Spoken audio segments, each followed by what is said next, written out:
اخبار کوتاه، دقیق و مهم روز سه شنبه. مولوی امیرخان متقی از حکومت ایران خواست تا موضوع حیاتی آب را سیاسی نکند. سرپرست وزارت امور خارجه بیان نمود بهتر است این گونه موضوعات از راه گفتگو حل شود. شیخ ندام محمد ندیم سرپرست وزارت تحصیلات عالی در سفرش به ولایت پکتیا گفت به مشکلات موجود اساتید و محصلین پهنتون رسیدگی خواهد کرد. دکتر محمد نعیم سرپرست سفارت افغانستان در دوحه با بزرگان اقوام افغانستان در قطر دیدار کرد. در مورد مشکلات و راه‌حل‌های آنها گفتگو نمود. آقای محمد نعیم در این دیدار گفت که توسعه، آبادی و وحدت باعث قوت ما می شود و برعکس همه ناهنجاری‌ها و اختلافات در بی‌اتفاقی است.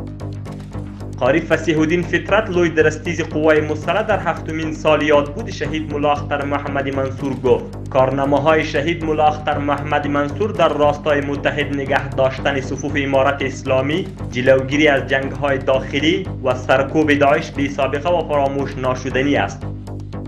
دکتر عبدالباری عمر سرپرست اداره ملی غذا و ادویه تفاهم نامه همکاری دوجانبه در بخش‌های مواد خوراکی، ادویه و محصولات صحی با اداره غذا و ادویه ایران امضا کرده است.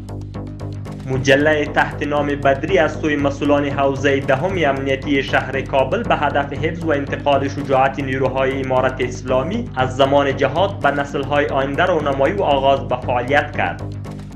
شاروالی کابل می گوید در گذر 22 ناحیه 20 دو سرک به بهره برداری سپرده شد.